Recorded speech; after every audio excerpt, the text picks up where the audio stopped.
김태현의 정치쇼 최고의 시그니처 코너 여의도 타짜 시작합니다.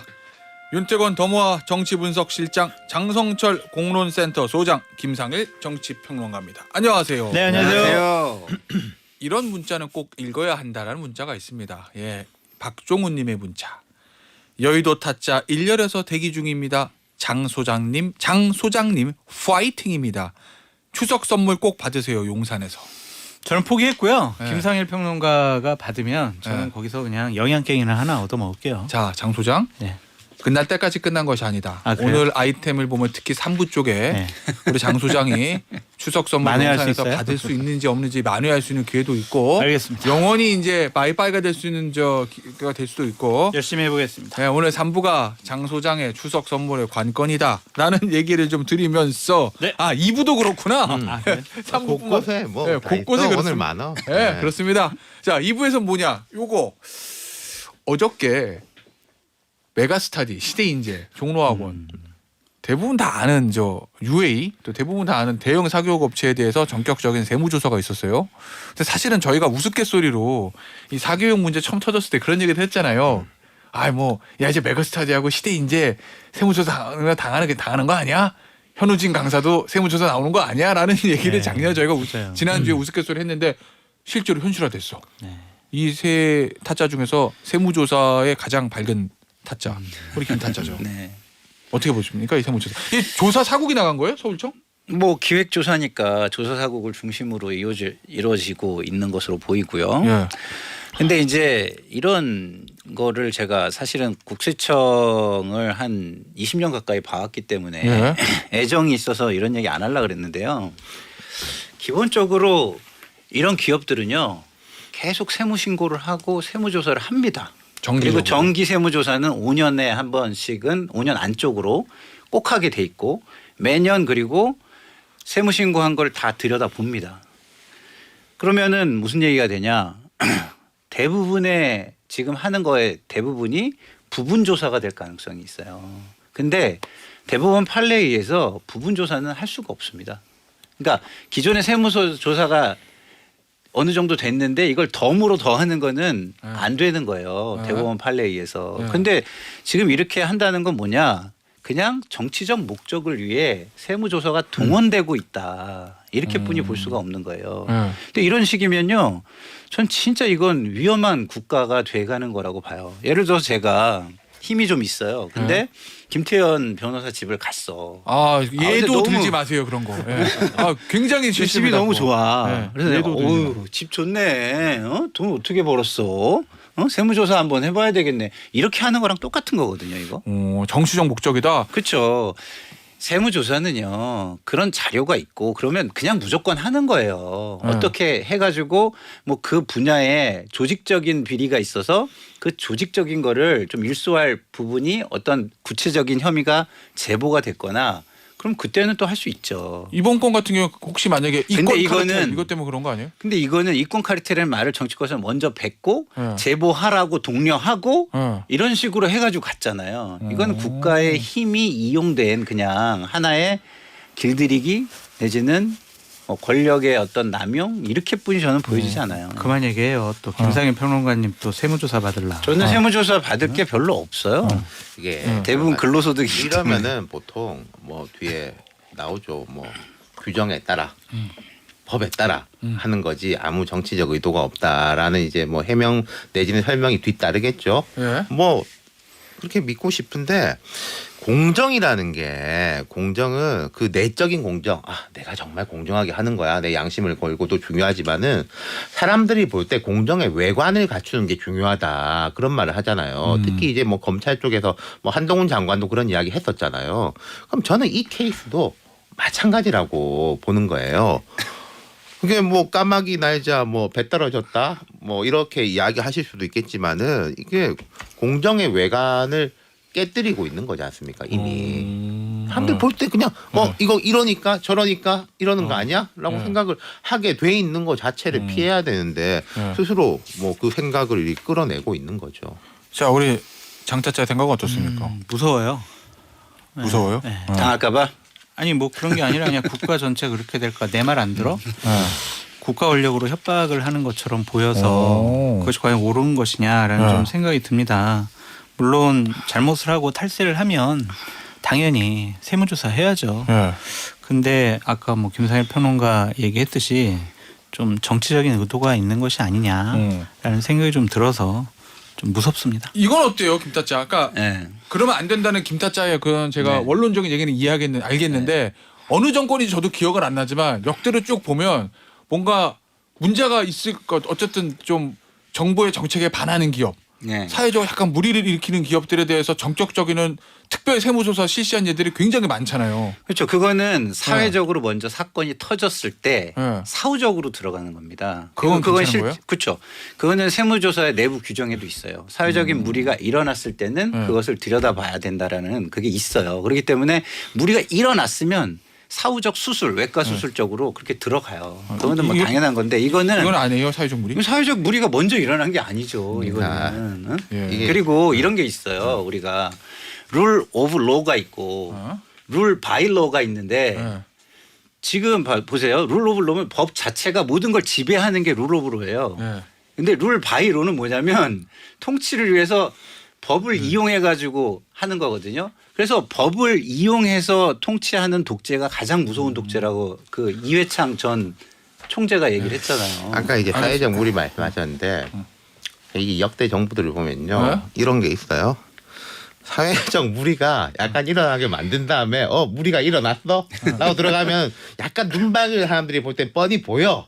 하지만 그런 외관을 갖추는 게 있단 말이에요. 아. 근데 지금은 이 사회적 무리를 스스로 일으켜가지고 그치. 하니까 이게 모르겠습니다. 제가 이런 표현이 적절할지는 모르겠는데 이런 메커니즘이 적절할지는 모르겠는데 성급하고 거칠어요. 그러니까 정권에서 아니면 뭐 국정 운영을 할 때 이런 부분에 대해서 우리가 좀 잡아야 되겠다라고 하면 쭉 분위기 조성해서 가는 게 있는데 이런 거가 너무 거칠다는 거죠. 알겠습니다. 그러니까 국가나 권력이 할 일은 법과 제도를 고치는 것이지 이런 식의 다른 의미로 받아들일 수 있는 것을 하는 건 좀 무리가 있어 보입니다. 알겠습니다. 자, 요 얘기는 여기서 마무리하고 이 얘기 좀 해보겠습니다. 나온 김에 2부에 3부에서 하려고 그랬는데 2부에서 하죠. 네. 어제 대통령 발언. 자유총연맹에서 있었던 한꺼번에 발언. 다 해. 네, 한꺼번에. 자, 여기 장타짜의 용산 저 추석 선물이 멀어져 가는지 가까워 오는지 볼 수 있는 기회. 이 어제 자유총연맹 이 창립 기념식에 대통령이 참석했습니다. 두 가지 얘기를 했어요. 하나, 요거부터 볼까요? 왜곡된 역사 의식을 가진 반국가 세력이 북한에 대해서 제재를 풀어달라고 읍소하고 종전 선언을 노래 부르고 다녔다. 뭐 이 반국가 세력을 전 정부다 이렇게 지칭하지 않았습니다만은 문재인 전 대통령이 종전선언 얘기 많이 했으니까 문재인 전 대통령을 전 대통령과 전 정부를 지칭한 거다라고 모든 언론 대부분 언론들이 해석을 하고 있거든요. 누구한테 물어볼까? 장사자. 저는 선물 때문이 아니라 어. 저기 북한 문제와 관련한 것 그리고 노조 문제와 관련해서는 윤석열 정권이 잘하고 있다라는 좀 생각이 들어요. 예. 저도 이런 인식을 갖고 있습니다. 좀 북한에 대해서는 상당히 관대한 모습을 보였고 문재인 전 대통령이요? 네. 정권이 문재인 정권이 문재인 정권이 네. 전 정권이 그리고 할 말을 거의 못하지 않았느냐라는 좀 생각이 들어요. 끌려갔다라는 네. 표현이죠. 그것이 왜 그랬을까? 어떤 국익을 위해서 그랬을까? 아니면 어떤 정치적인 신념과 고집 때문에 그랬을까? 그 부분에 대해서는 비판하지 않을 수가 없다라고 말씀을 드리고 예. 좀 대통령께서 쓰시기에는 좀 과격한 표현이에요. 반국가 세력. 예. 그 지난 5년 동안 반국가 세력의 수장인 문재인 대통령이 대통령을 했었고 거기에 있었던 분들이 청와대에서 국가를 운영했다라는 거잖아요. 이건 조금 무리한 표현이긴 한데 어쨌든 왜곡된 역사 의식 갖고 북한에 읍소하고 종전선언 노래 불렀다. 이 부분은 저도 동감하는 편이에요. 전 좀 두 예. 가지 자, 지적하고 싶은 게 추석 선물에 약간 가까이 갑니다 지금. 오. 저는 뭐 저도 사실 설에도 못 받았는데 네. 이게 윤 대통령이 제가 그런 말씀 드렸지 않습니까? 사실 지금 하고 있는 이렇게 방향성이라는 게 우리가 몰랐던 게 아니다. 대선 때 다 했던 대로 이야기했던 대로 가는 거다. 근데 너무 거칠다. 저는 마찬가지라고 봐요. 그리고 윤 대통령이 그런 좀 뭐 보수적인 약간 이제 터프한 모습을 보이면서도 5.18에 다 같이 참석하고 이제 60민주 항쟁 같은 것도 이제 되게 중시하고 이런 모습을 보이면서 과거의 아스팔트 우파하고 좀 다른 식의 보수다라는 느낌을 줬는데 네. 이번에 이제 그 60 기념식에는 총리도 안 가고 행안부 장관도 안 가고 국가가 아예 말하자면 불참을 했잖아요. 정부가 네. 국가 기념식인데 그리고 대통령이 자유총연맹 기념식에 가가지고 이런 워딩을 하는 것은 그런 밸런스를 무너뜨린다라는 점. 네. 거기다가 이제 아까 장성철 소장이 말씀하신 부분도 있는 거고 그리고 두 번째로는 이게 제가 뭐 가치에 대해서 옳다 그르다 이야기를 안 하겠습니다만은 이게 과연 도움이 될까? 대통령에게, 그렇죠. 국민의힘에게. 예, 국민의힘과 대통령과 또 국정 운영과 선거 같은데 도움이 될까? 저는 도움이 안 될 거라고 생각해요. 너무 그건 왜 협소화시키고 아니 왜냐하면 일부 언론에서는 뭐 항상 이런 말은 나오면 그렇지만 보수층 결집용이다 뭐 이런 해석도 그러니까 있던데. 보수층 결집하면 선거 이기나요? 지금 아. 이제 지지율도 조금 올라갔잖아. 네. 그러면은 40이라고 우리가 이제 임의로 두고 보고 40이 됐으면 50을 보고 움직여야 되잖아요. 이건 40이 됐는데 30을 뒤로 돌아보고 움직이는 건데 그게 왜 도움이 되겠어요. 네. 그리고 뭐 하나 더 살짝 짚자. 반국가 세력이라고 대통령이 지칭을 하면 자 우리가 반국가 세력이 있으면은 처벌하고 척결해야 되지 않습니까? 실제로 있으면. 그렇죠. 그렇죠. 근데 이제 나하고 생각이 다른 정치 집단이 있으면은 경쟁하고 선거를 통해서 경합하고 논쟁하고 정치적으로 이기는 거잖아요. 근데 네. 반국가 세력에 대해 가지고는 처벌하고 척결해야 되는 거예요. 그럼 이게 앞으로 여권의 운신의 폭이 되게 좁힐 수 있는 거예요. 네. 알겠습니다. 우리 김타짜의 생각을 좀 들어보죠. 아, 굉장히 충격적이에요. 음. 굉장히 충격적인 게, 전 이거- 정권이 예, 예. 정책을 과도하게 잘못했다. 뭐 이렇게 비판하는 건 저는 동의해드릴 수 있어요. 정책을 왜냐면, 잘못 집행했다. 네, 과도하게 했다. 그래서 잘못했다. 그 부분은 저는 동의해드릴 수 있어요. 왜냐하면 저도 탈원전 정책이나 대북 정책이 너무 속도가 빠르고 예. 균형을 좀 잃으면서 한쪽으로 너무 치우친다라는 비판을 저도 했거든요. 그렇죠. 왜냐하면 그런 평화 정책은 강력한 억지력이 있을 때 좀 더 운신의 폭이 늘어난다라고 저도 비판을 했어요. 예. 근데 이거는 그게 아니라 규정을 해버린 거예요. 그 정책을 한 사람들을 규정해버린 거예요. 뭘로? 반국가 세력으로. 그러면 자 민주주의는 정통성을 소위 말하는 레지티머시를 뭘로 부여받죠? 국민의 선택으로 부여받는 거예요. 예. 그러면 전 정권은 정통성이 있는 정부예요. 예. 그렇잖아요. 군사 정부처럼 막 이렇게 총칼로 그 찬탈한 게 아니잖아요. 예. 그러면 그 세력을 반국가 세력으로 본다. 그럼 민주주의 안 하시겠다는 얘기거든요. 그렇게 그럼 당신은 예. 어떻게 지금 거기에 반해가지고 대통령이 되셨어요. 그러면 다시 그 세력이 되면 이 세력은 반국가 세력이 되는 겁니까? 아니잖아요. 예. 이거는 민주주의의 근본적인 의식을 완전히 깨버리는 말씀이시기 때문에 예. 저는 이 부분은 좀 약간 어느 정도 주워 담으셔야 된다 이런 생각이 들고요. 자유총연맹이라는 곳에 갔기 때문에 거기 사람들의 조금 코드를 맞춰서 세게 했다 하더라도 예. 뭐 그렇게 이해를 해드려도 너무 이거는 나간 발언이다? 그렇죠. 이건 너무 나간 발언이에요. 자, 그럼 어제 대통령이 그 자유총연맹 창립 기념식에서 했던 두 번째 발언 이거 좀 보죠. 허위 선동 조작, 가짜 뉴스와 괴담 이거를 퍼뜨리는 세력은 국가 정체성 부정하는 세력이다.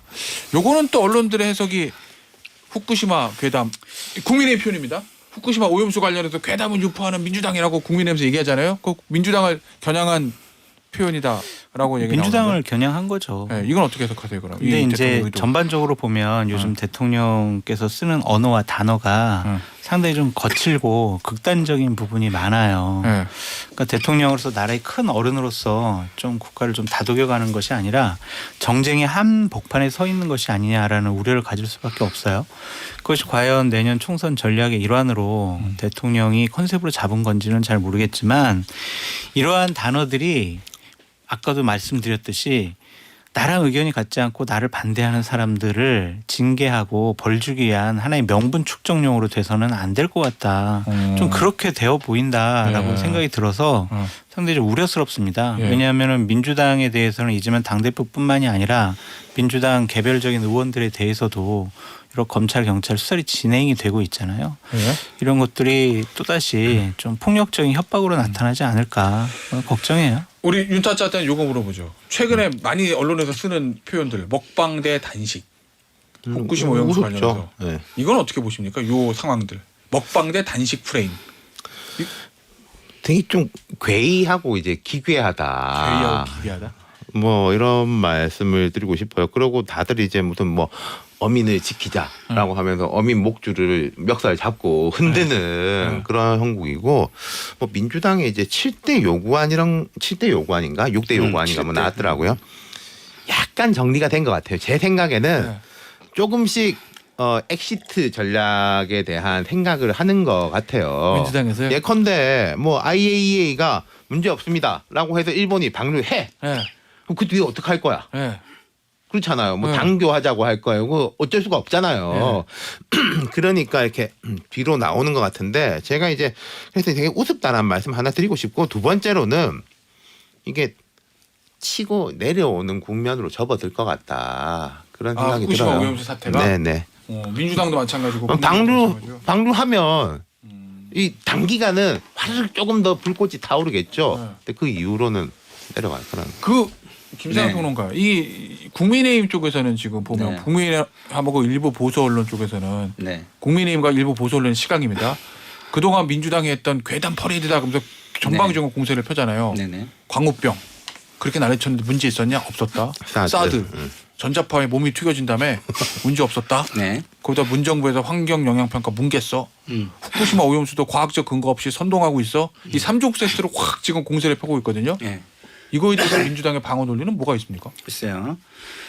뭐 제가 민주당을 대변할 수는 없고 예. 제가 좀 그냥 속한 사람으로서 개인적으로 얘기를 해보면 예. 그게 말꼬리 잡기 3종 세트예요. 아 국민의힘에서 네. 하는 그 그러니까 지적들이 많은 이야기 중에서 자신들이 그 말꼬리를 잡을 수 있는 걸 잡아서 공격하는 그 행태들이 많잖아요. 우리가 개인 간의 말싸움을 할 때도 마찬가지예요. 네. 그죠? 네. 물론 말에 잘못된 부분이 있을 수 있어요.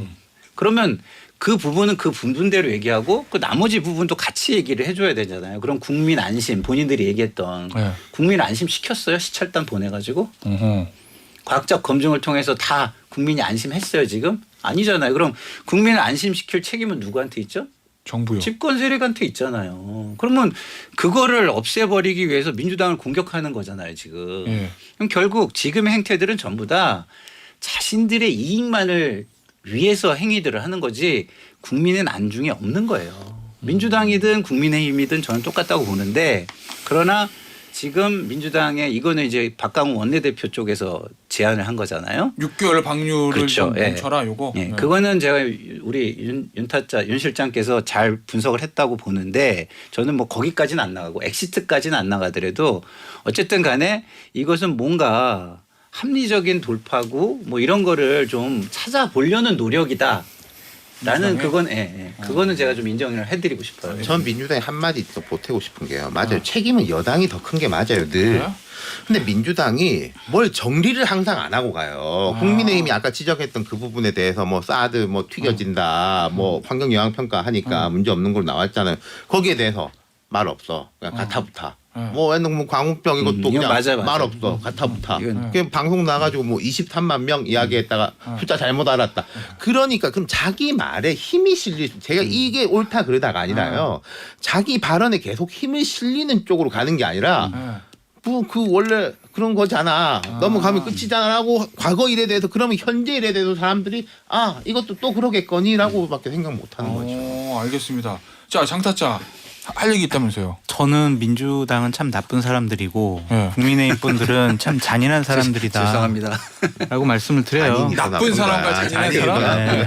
그러니까 앞에 비판했듯이 민주당은 저런 부분에서 비판받을 여지가 많이 있고 윤타짜 얘기 말하는 거죠. 뭐 우리 윤타짜나 우리 김타짜나 하신 말씀 아니 이순신 장군 앞에서 기자회견하면서 무슨 반일 운동하는 것처럼 우리 후쿠시마 뭐 오염수 반대 이런 거 우리 서명운동 받겠다 이런 것들이야말로 선전선동이라고 할 수가 있겠죠.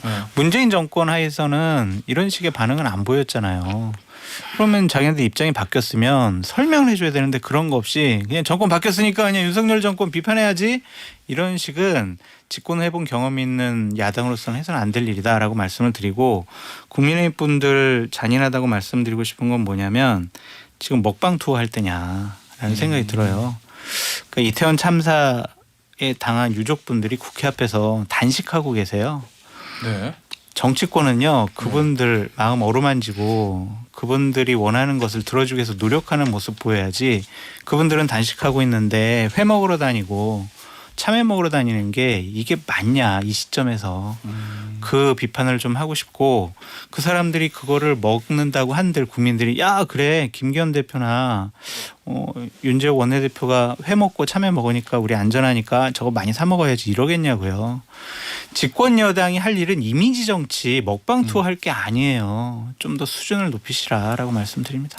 알겠습니다. 제가 한마디만 말씀드리면 아까 우리 윤 실장이 잘 얘기해 주셨는데 이렇게 하는 게 총선에 도움이 되느냐 저 전혀 도움이 안 된다고 생각하거든요. 먹방 투어나 단식 투어 다. 그것도 그렇고 네. 뭐 한쪽으로 너무 치우쳐가지고 상대방을 공격하는 것도 그렇고 네. 양당 다 얘기하는 거죠. 양당 지금. 다 얘기하는 겁니다.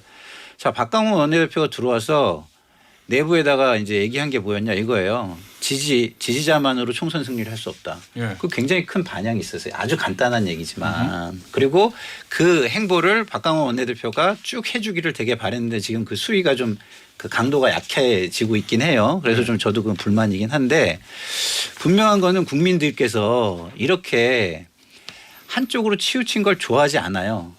근데 문제는 뭐냐 지금 대안이 없는 게 문제거든요. 대안이. 알겠습니다. 네. 3당 잘 좀 했으면 좋겠습니다. 그 얘기는 잠시 후에 광고 듣고 3부에서 마저 좀 얘기를 해보죠. 자 여의도 타짜 3부에서 계속 이어가 보도록 하겠습니다. 왜요? 안성찬님께서 2부를 다 들으시고 장 교수님 추석 선물 세트 안 되겠는데요. 이렇게 문자를 3부에서 한번 노력해보세요. 더 열심히 해보겠습니다. 아니 근데 대통령의 그 저 종전선언에 대한 비판적 인식 자체는 동의한다고 했잖아요. 북한 문제와 노조 문제에 대해서는 네. 저랑 거의 100% 싱크로율이라니까. 내일 100% 방향성은 어딨습니다. 방향성은 그럼에도 불구하고 추석이 선물이 쉽지 않다. 네. 그 얘기는 그 좀 거칠다 이 표현에서 그런 거예요? 그렇게 판단하신 모양이네요. 네. 알겠습니다. 이번에 3부에 저 중간쯤에 한번 또 많이 할 수 있는 기회가 있어요. 아직 추석은 아직은 좀 시간이 있습니다. 파이팅! 네, 시간 있다. 이 얘기를 들으면서 이낙연 전 대표 얘기 좀 해볼게요. 이낙연 전 대표가 귀국했어요. 네. 귀국하자마자 굉장히 많은 환영 인파가 나왔어요. 네. 목소리 톤이 대선 네. 출정식처럼 막 격앙됐어요. 톤이 높고. 못다한 책임을 다하겠습니다. 저는 거기서 드는 생각. 대선 본선에서 떨어진 사람도 아니고 경선에서 떨어진 사람이 현 정부 비판하면서 못다한 책임을 다하겠다는 건 무슨 의미일까? 그리고 이재명 대표는 아직 만나지 않고 김대중 전 대통령 묘역을 참배했습니다. 그리고 이제 봉하마을하고 평산마을 간다는 거예요. 여기까지가 이제까지 오늘까지 나온 거야. 어느 분부터 할까? 그래서 민주당의 제일 사정이 밝은 김타짜. 이낙연 전 대표의 정치적 미래 아주 합축해서 질문을 하면 이재명 대표에 대해 대체자가 될 수 있는가? 뭐 이런 거거든요. 지금까지 보여준 모습으로만 보면 대체제도 안 되고요. 오히려 이재명 당대표를 다시 살려줄 수도 있겠다 이런 생각이 전 들어요. 정말요? 네. 오, 왜요? 차별화된 게 없어요. 첫 번째 국민이 불러주지 않았는데 내가 책임을 다하겠다. 곁을 떠나지 않겠다. 이 자임을 해요. 이재명 당대표가 나는 책임지는 게 내가 권한을 갖고 권력을 쥐는 거야 라고 말하고 당대표 다시 나온 거랑 뭐가 달라요? 그렇잖아요. 네. 그게 달라지려면 저는 이런 거예요. 이낙연 전 대표께서 문재인 정권의 총리까지 지내셨으니까 우리는 왜 국민에게 심판받았나 이걸 먼저 평가하고 뭐가 문제였는지를 국민에게 이야기하고 그런 부분에 대해서 반성과 사과를 한 다음에 그래서 이 고민에서 시작해서 우리는 이렇게 개선해 나가겠습니다. 응? 다시 봐주십시오. 이렇게 얘기를 해야 되거든요.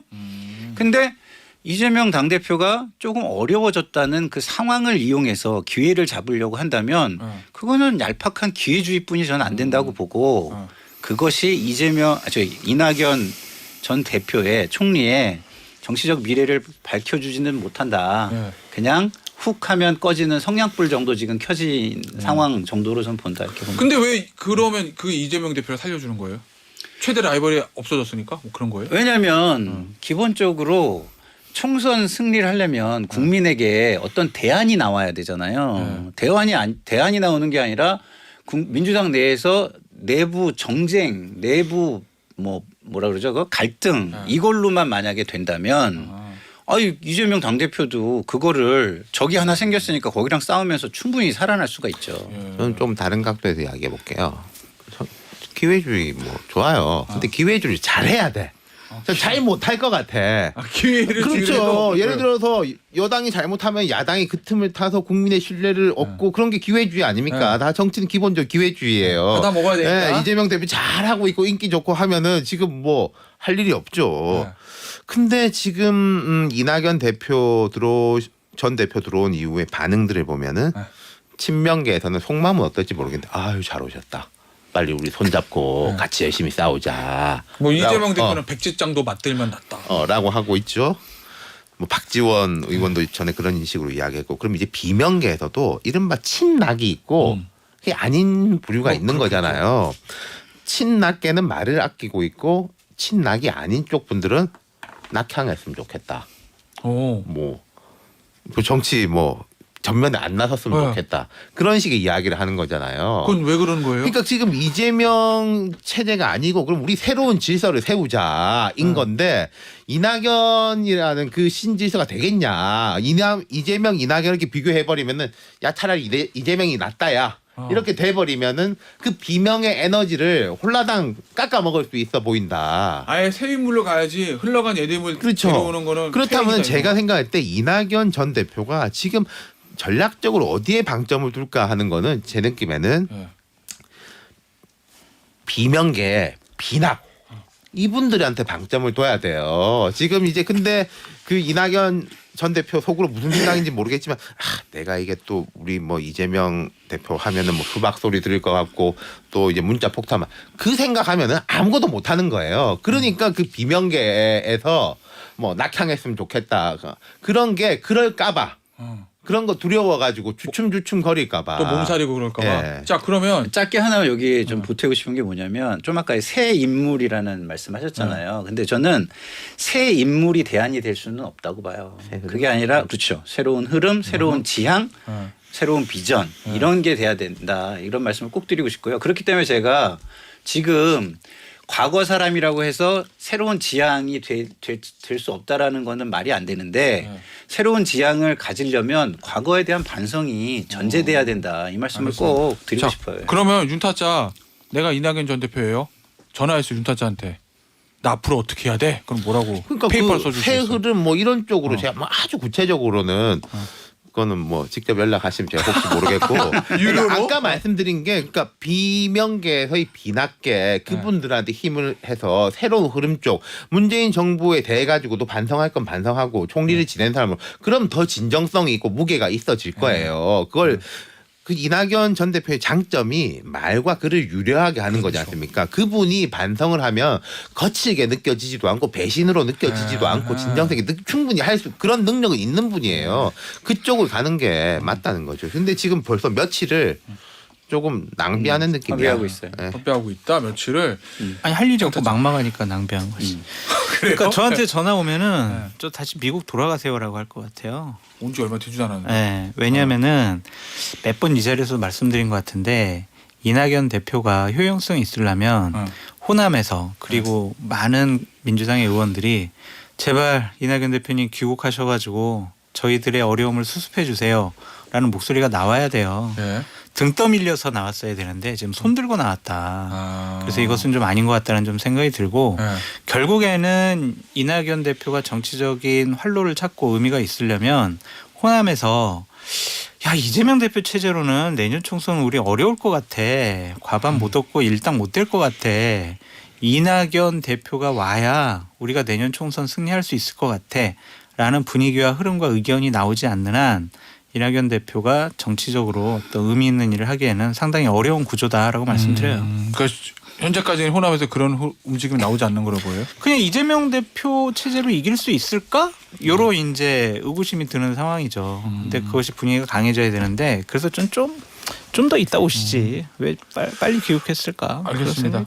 자, 계속해서 민주당 얘기 하나만 더 해보죠. 혁신위 얘기 좀 해볼게요. 김타짜. 네. 김은경 혁신위가 1호 혁신안으로 내놓은 게 불체포 특권 관련해서 포기 서약서를 제출하라. 네. 전 의원들. 그리고 체포동의안이 올라오면 가결을 당론으로 채택하라. 이거는 거의 국민의힘에서 김기현 대표가 얘기했던 거랑 거의 싱크로 100%거든요. 네. 이 내용은. 근데 지도부 얘기는 좀 다른 것 같아요. 지도부는 불체포 특권 올라오면 부결을 당론으로 당론으로 하지 정하지 않겠다. 근데 이거잖아요. 저는요. 똑같은 얘기. 아까 앞서 우상호 의원은 같은 얘기라고 얘기는 하긴 했는데. 저는요 이제 그 개별 사안에 대한 논평이 앞서 김은경 혁신위의 어떤 전체적인 부분에 대해서 좀 좋아요. 논평을 하고 싶은 게 있는데 이 김은경 혁신위가 무슨 집행기구예요? 아니요. 의결기구예요? 아니잖아요. 근데 이렇게 사안을 하나씩 지도부에 요구하면은 그게 마치 무슨 지도부 집행기구처럼 지금 행위를 하는 게 되잖아요. 그죠? 저 이 방식이 좀 안 맞는 것 같아요. 그럼 혁신이면은 의제를 딱 설정을 해놓고 네. 지향점을 발표를 하고 그 지향점을 이루기 위해서 논의를 치열하게 한 다음에 마지막으로 결과로서 이런 게 좋습니다라고 내놓는 게 맞잖아요. 그게 혁신이 할 일 아니겠어요? 네. 근데 그거에는 관심이 없는 것 같아요. 그러니까 제사에는 관심이 없고 제밥에만 관심이 있는 것 같아요. 그러니까 이름도 김은경 혁신이야. 네, 그건 뭐 기자들이 붙인 거지. 그렇지 아니 않아요? 네. 이름 공식 이름이 이거래요. 아, 그래요? 네. 이름도 김은경 혁신이면은 저는 이 혁신이는 혁신이 아니라 김은경 총선 배지 달기 캠프로뿐이 안 보여요. 아유 무슨 총선 나간대요 김은경 위원장? 아니 김은경 이거 혁신하나? 혁신할 때 보세요. 하면은 김상곤 전 혁신위원장 같은 경우는 총선 불출마 선언 했잖아요. 자기 도덕성을 강화해야 혁신이 이루어지니까. 저 같은 경우면은요. 김은경 혁신위원장도 불출마 선언 하시고 하시는 게 좋을 것 같아요. 근데 이제 이런 건 제가 뭐 변명까지는 아니지만 뭐 설명을 하자면은 김상곤 혁신이 때 어떤 식이었냐면요. 몇 개 던져서 당에서 그걸 받아들여 가지고 의결하고 그러면서 파워를 점점 올려가지고 마지막에 종합 혁신을 빡 내는 식으로 했어요. 지금 이제 민주당에서는 그걸 제일 모범적인 사례로 보거든요. 왜냐하면은 혁신 내용도 좀 있었고 그 당시에 그 문재인 대통령하고 혁신위의 교감도 상당히 있었고 그러니까 그 모범적 사례로 본단 말이에요. 그러니까 제가 생각할 때 김은경 혁신위가 생각한 모델도 그거였던 것 같아요. 이거 받으면은 힘이 좀 실리니까 그다음 뭐 당원 뭐 이런 것도 하고 점점 올려가지고 마지막에 최종적으로 빡 하겠다는데 이게 잘 안 된 게 저는 좀 이해가 안 되는 게 이 혁신위하고 당과의 관계는 되게 애매해요. 너무 가까워도 안 되고 너무 동떨어져 있어도 안 되고 그럼 그 역할을 할 사람이 누굽니까? 제가 이제 간사 역할을 할 거라고 한 유일한 현역 의원 네. 이해식 의원이잖아요.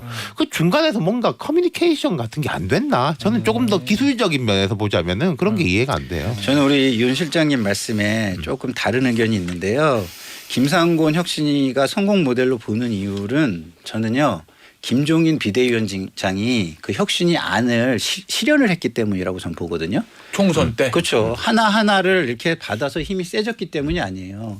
하나하나 받아서 힘이 세진 거는 오히려 그 당시에 문재인 당대표 쪽과 호남 세력 간의 갈등에서 이 혁신위가 오히려 문재인 당대표를 마치 약간 편드는 그 기구에 편드는 기구처럼 보였단 말이에요. 그래서 그때는 오히려 저는 성공 모델로 보지 않아요. 근데 거기서 종합적으로 내놓은 거에서 하기 어려운 거를 김종인 비대위원장이 와서 실현을 했어요. 그래서 성공 모델이 된 거예요. 제가 볼 때. 알겠습니다. 제가 일주일 동안 살펴보니까 김은경 혁신은 끝났다. 이제 글렀다. 그래요? 뭔가 혁신하긴 글렀다라고 말씀드리고 뭐요? 싶어요. 뭐 인원 구조상 다 이재명 당대표랑 가까운 분들이 많이 다수이고 1호 지시사항 자 불체포 특권 포기하시고요. 체포동의 오면 가결하세요라고 기자회견까지 했잖아요. 근데 그걸 거부했어요. 당에서. 제일 중요한 거를 1호 지시사항으로 얘기를 했는데 그걸 거부당했으면 혁신이가 앞으로 뭘 하겠어요. 혁신이 스스로 계속 자기 검열할 거예요. 아, 우리가 이런 거 내놓으면 또 당에서 의원들이 또 반발하겠지? 이게 될까? 그 저는 이미 이제 끝났다. 그러니까 이 메커닉스가 보세요. 이재명 대표가 먼저 뭐 그게 뭐 꼼수로 비판도 하지만 저는 안 한 거면 잘했다고 생각하는데 먼저 내가 딱 선언했어. 그럼 혁신이가 그거 받아가지고 자 우리 다 같이 합시다. 라고 하면 그게 친명계라든지 이쪽에서 쫙 분위기를 몰아가야 사실은 우리가 정상적으로 생각하는 메커니즘이잖아요. 근데 이제 이른바 강경파라고 불리는 사람들이 밖에서부터 뭐 추미애, 송영길 이런 분들이 이제 북치고 장구치고 반대하고 거기에 친명 강경파 의원들이 이제 침묵으로 그쪽에 동조하고 그럼 이게 지금 이재명 대표가 리더십까지는 아니고 장악력이 과연 있느냐. 흔히 말하는 친명이라고 불리는 집단에 대해서 거기에 대해서 의구심을 준 것도 이재명 대표한테는 엄청난 타격이죠. 알겠습니다. 기대하지 마세요. 알겠습니다. 예. 자, 국민의힘으로 주제 바꿔보죠. 국민의힘 겸 용산입니다. 장타짜. 네. 왜요? 두렵습니까? 네, 네. 질문이 두렵습니까? 지금 자기 검열을 지금 하고 있습니다. 지금. 네.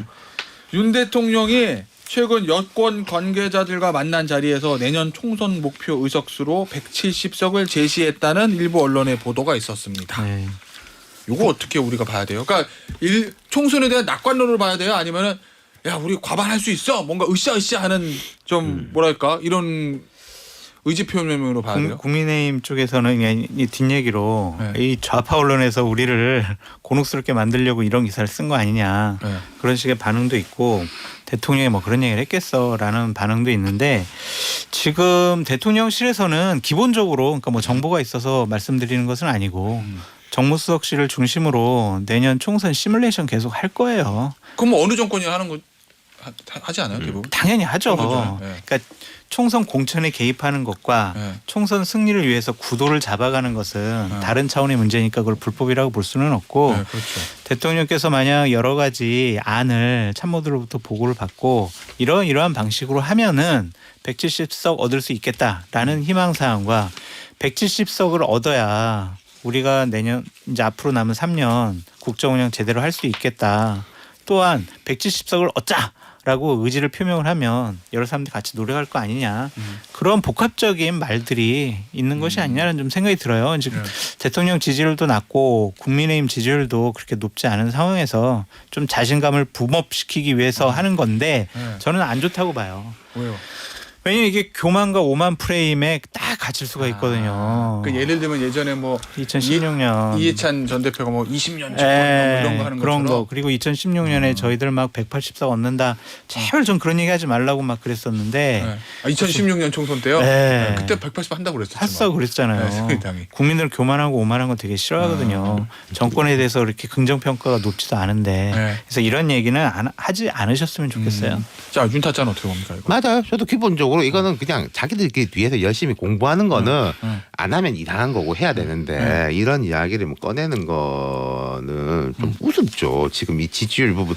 그러고 이런 프레임 이런 거지 않습니까? 우리도 부족한데 민주당 쟤들이 다 더 못하니까 기본적으로 그게 깔려 있는 거잖아요. 그러니까 그건 뭐 말이 좀 안 되는 것이고. 근데 이제 이런 것들은 이제 들리더라고요. 그러니까 원래 뭐 검찰 공천 없다. 막 누가 이제 김기현 대표 말 많이 계속 믿을 수 얘기해요, 있겠다. 검찰 공천 근데 뭐 저는 이제 장 소장님보다는 그런 정보력이 훨씬 떨어지지만은 그 용산이라든지 그 가까운 쪽에서도 실제로 그러하다. 그러니까 이게 무슨 검찰이라도 뭐 다 많이 보내건 거가 아니라 경쟁력 당선 가능성? 위주로 할 거니까 뭐 저한테 어떤 사람은 5손가락 뭐 그런 식의 이야기까지도 하더라고요. 소위 다섯 말하는 손가락 대통령과 될까? 가까운 검사들. 그러니까 그런 이제 그런 레터를 달고 나갈 사람이 한 명도 없다라고 말을 못 하겠지만은 뭐 해봤자 5손가락 아니지 않겠냐. 거기에 제가 한마디만 덧붙이면 그러니까 대통령실의 공식적인 참모와 비공식적인 라인에서 올라오는 것들이 좀 다를 수가 있을 것 같아요. 그럼 무슨 그러니까 얘기예요? 이 170석을 보도한 언론사에선 대통령의 예전부터 지인이었던 분이 검사들을 조직화하고 있다. 막 그런 보도까지 하잖아요. 아, 그래요? 그러한 일들이 이제 많이 벌어질 수 있을 것 같아요. 그래서 어느 쪽 손을 들어줄지는 최고 지도자가 판단할 몫인데 공식적인 라인에 많이 좀 기댔으면 좋겠다라는 생각이 있어요. 뭔가 장타짜가 막 말소리 약간 힘이 좀 빠지는 것 그러니까 자기 고민한다고 그랬잖아요. 내가. 아니 근데 이게 입이 근질근질한 듯한 뭔가 아는 게 있는 것 같아. 아니, 가지 근데- 말 끝나고 가지 말고 있어요. 예. 뭔가 아는 게 있는 것 같은데 말해줘 아끼는 느낌? 그러게 말이에요. 추석 선물을 위해서. 아니 근데 이게 명확하게 확인됐거나 아니면은 현실적으로 벌어지는 일들이 아니니까 우리가 네. 조심스럽게 얘기할 수밖에 없죠. 그리고 이때는요, 이 기사가 다 틀리기도 하고 다 맞기도 한 게 항상 A안, B안, C안 같은 게 아니, 그건 돌죠. 혼재돼서 돼 그럼. 있는 거예요. 그러다가 점점 이렇게 좁혀지는 거죠. 근데 이 기사가 전 맞으면 안 된다고 봐요. 네. 이 기사 자체가 주는 이미지가 윤석열 대통령을 자꾸 정파의 수장, 정파의 우두머리 이미지를 강화시켜요. 대통령의 이미지가 아니에요. 그리고 대통령은 기본적으로 공무원이잖아요. 선거에 중립 의무가 있잖아요. 그래서 이런 얘기 나오면 안 되거든요. 이거는 만약에 사실이라면 선거 개입을 넘어서 선거를 지휘하는 느낌을 주는 거예요. 그래서 이 얘기가 대통령이나 대통령실의 현 정권에는 도움이 전혀 안 된다. 그냥 대통령은 그냥 뭐 김기현 대표나 이런 사람들한테 잘 하셔라. 네. 뭐 이렇게 하고 음으로 양으로 그냥 지원을 하면 되는 거예요. 예. 이 기사는 저는 별로 굉장히 좋지 않은 기사라고 봅니다. 음으로 해야지. 양으로 하면 안 돼. 아, 양으로는 안 되고 음으로. 자 마지막 주제인데 이거 장타째 때 물어봐야 되겠어요. 네. 권영세 통일부 장관이 당으로 돌아간다잖아요. 당으로 돌아간다는 얘기는 내년 총선을 출마하겠다. 총선 출마 5선이네요. 아 그럼요. 야, 그런데 대통령 통일부 장관을 거쳤고 중진 의원이고 네. 여야 두루두루 신망이 좋은 권영세 장관이 당으로 돌아간다. 이게 김기현 대표와 관계가 어떨까라는 게 궁금증이 들어서 제가. 스페어 타이어 역할을 할 수가 있다라고 좀 말씀을 드리고 네. 권영세 통일부 장관은 윤석열 대통령이 상당히 신임하는 분이에요. 그러니까 네. 이 분위기를 들어보면 권영세 장관이 얘기를 하면 진중하게 대통령께서 들으신다고 하더라고요. 네. 그래서 지난번 전당대회 전에도 아니 권영세를 빨리 복귀시켜가지고 당대표 만들려는 거 아니야? 그리고 뭐 비대위원장 시키려는 거 아니야? 그런 얘기가 많을 만큼 정치적으로 신뢰하고 쓰임새가 많다라고 볼 수밖에 없고 앞으로 내년 총선 과정 중에서도 중요한 역할을 맡을 수밖에 없을 것 같아요. 그러니까 예를 들면 야 김기현 대표 체제로 총선 못 치르겠어. 다른 사람 좀 안정감 있고 대통령 신임 받고 좀 그런 사람 누구야? 권영세 의원밖에 없겠죠.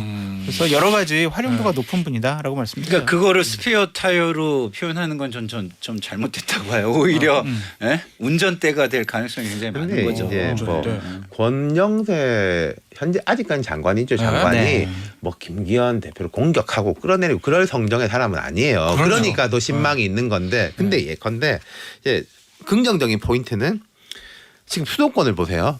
국민의힘 지도부에 수도권 거기도 지도부라고 쳐주는지 모르겠지만 사무부총장 배현진 의원 한 명 빼고는 네. 아무도 없어요. 그 의원 자체가 없어. 아예. 그러네. 그 강남 쪽 이렇게 빼고는 그럼 수도권은 그래도 알고 이미지도 있고 선거를 이렇게 짤 수도 있는 사람은 그냥 권영세 장관이 유일한 사람이에요. 이 당에서. 그럼 포지티브한 게 있고 근데 조금 네거티브한 쪽으로 보면은 권영세 장관이 그러지 않겠지만은 이 존재가 있는 것 자체만으로도 김기현 대표 입장에서는 자꾸 신경 쓰이고 뒤돌아보게 되고 네. 그렇게 되는 게 조금 묘한 긴장감을 높이는 거죠. 알겠습니다. 오늘 여의도 타짜 여기서 마무리하도록 하겠습니다. 지금까지 장타짜, 김타짜, 윤타짜였습니다. 감사합니다. 감사합니다. 감사합니다.